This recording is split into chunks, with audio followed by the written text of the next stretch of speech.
Então a minha vida é assim, urbana. Eu não tenho referência rural. A minha mãe é de uma cidade que é a cidade Caravelas completou 519 anos. É a cidade da segunda expedição exploradora. Ninguém fala isso, né? Mas a primeira expedição exploradora baixou lá em Porto Seguro. A segunda perdeu a rota de Porto Seguro, foi parar em Caravelas. Caravelas é a última cidade da Bahia, extremo sul. Ela praticamente faz divisa ali com Minas e Espírito Santo. Uma cidade colonial.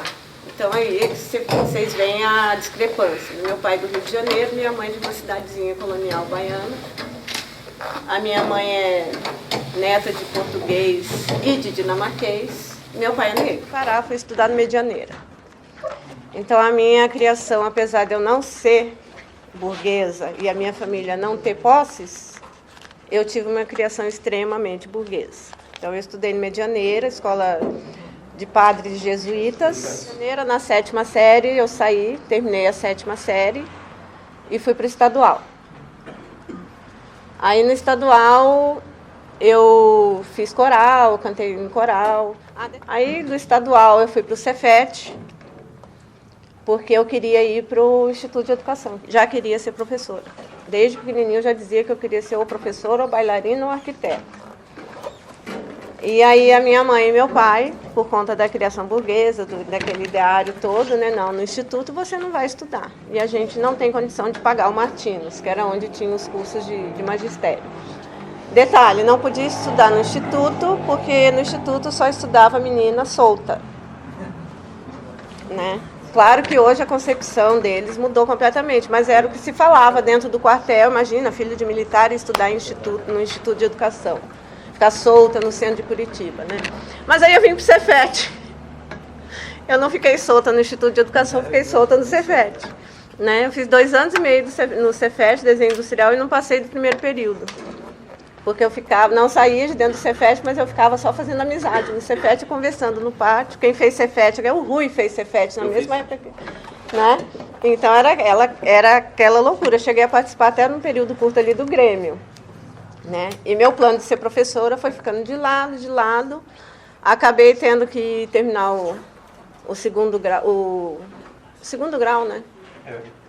No Dom Bosco, para poder correr. Só que aí eu fiquei grávida com 18 anos e casei. Aí fiquei um período aí de 10 anos cuidando de filhos, tive 3 filhos.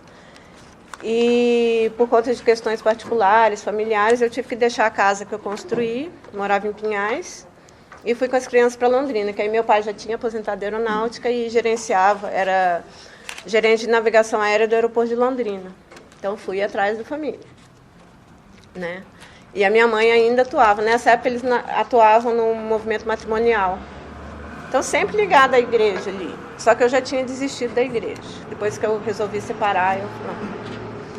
E eu sempre bati o pé nisso, né? Falei assim, ou você concorda com os dogmas e vai seguindo, ou você pula fora e não tem por que você frequentar a igreja. Eu já não acreditava em muita coisa.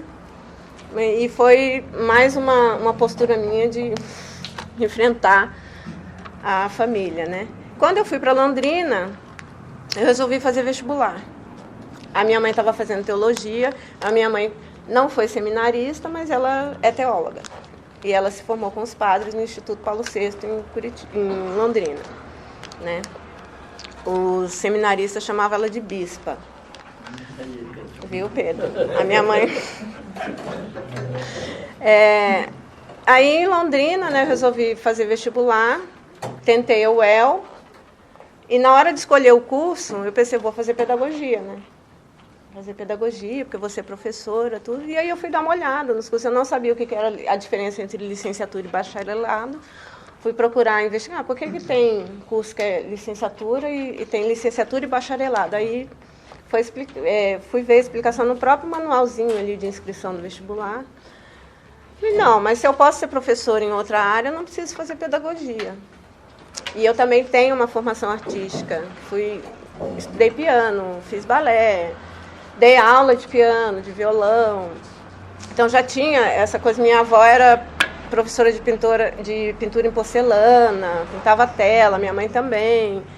Todo mundo cantava em casa. fui fazer artes. Bom, vou fazer educação artística, né? Vou juntar as duas coisas. E aí me tornei professora de artes, né? Então, assim, eu fui ser professora por opção. Quando a minha mãe não me deixou ir para o instituto, eu fiz um curso de babysitter, porque tinha os bailes no quartel lá, né, para os casais e tudo, e aí eu fiz o curso de babysitter para cuidar das crianças dos pais que iam para o baile. Então, assim, eu fui pegando o gancho, até que não teve jeito. E minha mãe, além de catequista, é professora primária também. Só que ela abriu mão para cuidar da gente. Esposa de militar, né, morando na vila, tudo, ela achou que a gente ia ficar muito solto com a criançada na vila lá. Aí resolveu parar de trabalhar para poder ficar de olho na gente. Então, essa é a minha trajetória. Só para completar, né? Com 3 anos de Estado, eu entrei no concurso de 2003. Mas eu comecei como PSS, peguei o iniciozinho do PSS ali. Eu me formei e já entrei em sala de aula. Me aposentei por invalidez no Estado como técnica pedagógica, que eu fiquei readaptada. Fui diretora de escola, né? Então, assim, eu tive a oportunidade, durante esse período, de trabalhar em todos os níveis. Eu trabalhei desde o pré, primeira a quarto, primeiro a quinto ano, sexto a nono, ensino médio, graduação e pós-graduação. Cheguei a dar aula numa especialização, né?